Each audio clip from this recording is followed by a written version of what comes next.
السلام علیکم مائی YouTube family, کیسے ہیں آپ سب؟ امید کرتی ہوں جہاں ہوں گے خیر خیریت سے ہوں گے۔ اگر ابھی تک آپ نے میرے چینل کو سبسکرائب نہیں کیا تو میرے چینل کو سبسکرائب، لائک اور شیئر کر کے میرے چینل کو گرو کرنے میں میری مدد کریں۔ رات کے 9 بجے تھے، میں اسکول آفس میں بیٹھا پیپرز چیک کر رہا تھا جب دروازے پر دستک ہوئی۔ میں نے پیپرز ایک طرف رکھے اور دروازے کی طرف بڑھا۔ دروازہ کھولا تو سامنے ایک اجنبی تھا، بہترین لباس میں ملبوس، درمیانی عمر کا وہ شخص کافی جاذب نظر لگ رہا تھا۔ ذیشان حیدر صاحب، جی میں ہی ہوں۔ آپ مجھے اس بات پر حیرت نہ تھی کہ وہ میرا نام جانتا تھا، کیونکہ اس چھوٹے سے قصبے کے اکثر لوگ اسکول کے تمام اساتذہ کو جانتے تھے۔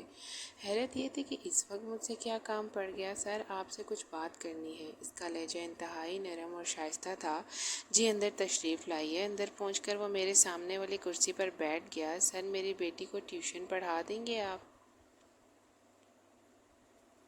اس نے فوراً مقصد کی بات کی۔ جی کس کلاس کی ہے اور کون سے سبجیکٹس پڑھنے ہیں؟ میں نے پوچھا۔ سیکنڈ ایئر بایو اور کیمسٹری۔ ان دنوں ہاتھ کچھ تنگ تھا، اس لیے یہ موقع غنیمت جانا اور فوراً حامی بھر لی۔ تاہم میں اصولوں میں کمپرومائز نہیں کر سکتا تھا۔ جی بالکل پڑھا دوں گا، لیکن میری کچھ شرائط ہیں۔ جی بولیے، کون سے شرائط؟ اس نے اس شائستہ لہجے میں پوچھا۔ میں کسی خاص وقت کے لیے پابند نہیں ہوں گا۔ پہلے 3 دن ڈیمو کے ہوں گے۔ اگر آپ کی بیٹی مطمئن ہو جاتی ہے تو فیس کی بات بعد میں کریں گے۔ چلیں جیسے آپ کو مناسب لگے، کل پھر میں اس وقت آپ کو لینے آؤں گا۔ یہ کہہ کر وہ اٹھ کھڑا ہوا۔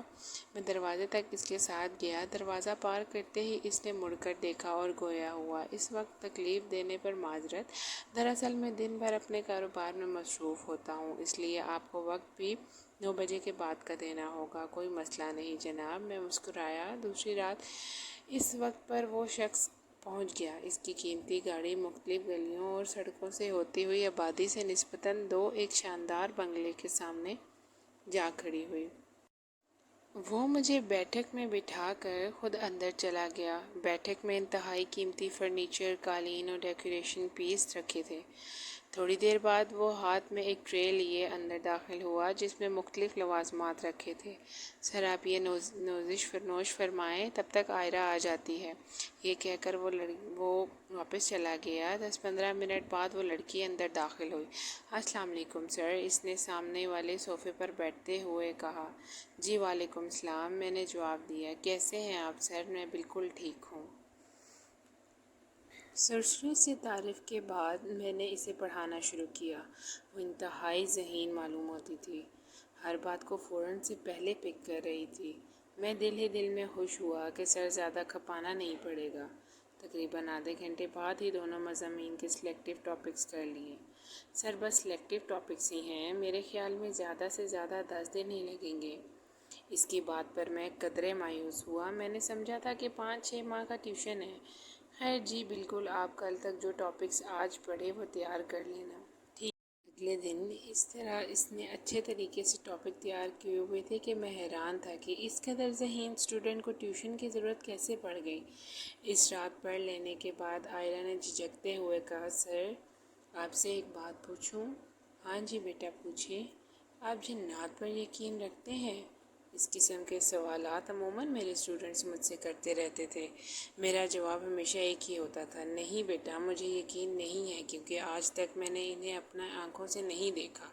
میرے جواب پر اس نے حیرت سے مجھے دیکھا۔ آپ کچھ زیادہ ہی سائنٹیفکلی نہیں سوچ رہے سر؟ بیٹا سائنس پڑھتے اور پڑھاتے وقت جب تک آپ سائنٹیفکلی نہیں سوچو گے تب تک اہبام کا شکار رہو گے، کانسیپٹ کلیئر نہیں کر پاؤ گے۔ میں نے نرمی سے جواب دیا، لیکن دنیا میں ہزاروں پراسرار واقعات رونما ہو رہے ہیں، ان کے متعلق آپ کیا توجیہ پیش کریں گے؟ وہ واقعی بہت ذہین تھی۔ بعض اوقات آپ کا دماغ آپ کے ساتھ ایسی چالیں چلتا ہے کہ آپ کا خوف فزیکل روپ میں آپ کے سامنے آ جاتا ہے، حالانکہ اس کی کوئی حقیقت نہیں ہوتی۔ میرے جواب پر اس کے چہرے پر مایوسی اور ناگواری کا ملا جلا تاثر تھا۔ تیسری رات بھی پڑھنے کے بعد اس نے دوبارہ ہی بات کی، آپ کو جنات پر یقین ہونا چاہیے سر۔ میں نے حیرت سے اس کی طرف دیکھا۔ کیوں؟ کیونکہ لازمی نہیں کہ جو آپ کو نظر آئے اس کا وجود ہی نہ ہو۔ اس کا لہجہ عجیب تھا۔ میرے خیال سے کسی چیز کو دیکھے بنا کسی چیز پہ یقین کر لینا بے وقوفی ہے۔ تو آپ کے خیال سے ہم سب بے وقوف ہیں؟ اس کا چہرہ سرخ ہونے لگا۔ میں ایک لمحے کو حیران ہوا۔ شاید میں نے دھیمے لہجے میں جواب دیا، "I am so sorry to سے آپ کی سوچ بہت ہی غلط ہے سر"۔ اس کا لہجہ طنزیہ تھا۔ آج تک کسی بھی اسٹوڈنٹ نے مجھ سے اس طرح بات نہ کی تھی۔ تاہم میں نے برداشت کا دامن تھامے رکھا۔ "تو بیٹا آپ یہ کیوں چاہتی ہیں کہ میں جنات پر یقین کر لوں؟ آپ کے یقین کرنے یا نہ کرنے سے کیا ہوگا؟ کچھ بھی نہیں۔ جنات جن کا وجود ہے یا جو ان پر یقین رکھتے ہیں، کسی کو کوئی فرق نہیں پڑنے والا"۔ یہ کہتے ہی وہ غصے سے اٹھی اور اندر چلی گئی۔ میں حیران پریشان اسے دیکھتا رہا۔ پھر آہستہ آہستہ اس کا لہجہ بدلنے لگا۔ وہ بضد تھی کہ میں جنات کے وجود پر یقین رکھوں، جبکہ میں ایسا نہیں کر سکتا تھا۔ آخری رات جب اس نے تمام ٹاپکس ختم کیے، وہ بولی، "اگر کبھی جنات نظر آئے تب تو یقین کریں گے نا؟ بیٹا جس چیز کا وجود ہی نہ ہو وہ نظر کیسے آئے گی"۔ میں ہنسا۔ "سر کیا یہ آپ نے چیز لگا رکھی ہے"۔ "سر جنات کوئی چیز نہیں، مخلوق ہیں"۔ آپ کی طرح اس کی آنکھیں ایک دم سرخ ہونے لگیں۔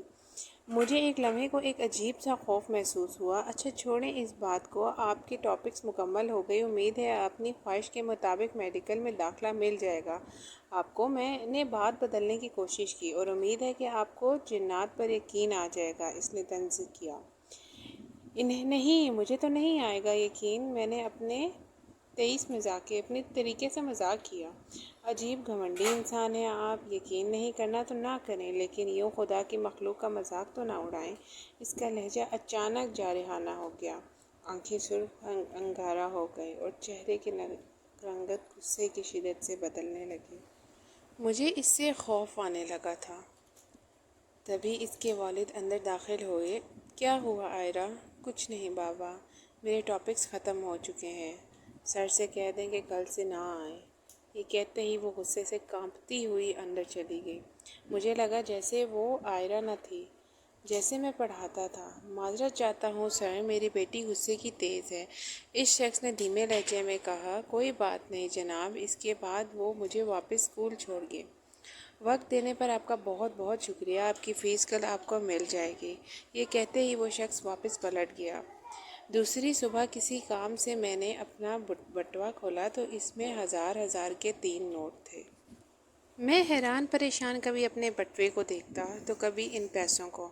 یہ کہاں سے آئے؟ پھر اچانک ایک خیال کے تحت میں اپنی بائیک پر بیٹھا اور اس راستے پر گامزن ہو گیا جو آئرہ کے گھر کی طرف جاتا تھا۔ جب میں اس مقام پر پہنچا تو خوف اور حیرت کی انتہا نہ رہی۔ جہاں کل رات تک ایک شاندار بنگلہ تھا، آج وہاں پرانے کھنڈرات کے سوا کچھ نہ تھا۔ یہ کہانی یہیں تک ختم ہوتی ہے۔ پلیز میرے چینل کو لائک، شیئر اور کمنٹ ضرور کیجیے گا، اور اگر آپ کی بھی کوئی سٹوری ہے تو مجھ سے پلیز شیئر کیجیے گا، تاکہ میں اپنی آپ کی سٹوری جو ہے وہ سب کے ساتھ شیئر کروں، اور میرے چینل کو لائک، سبسکرائب، شیئر کر کے میرے چینل کو گرو کرنے میں میری مدد کریں۔ اللہ حافظ۔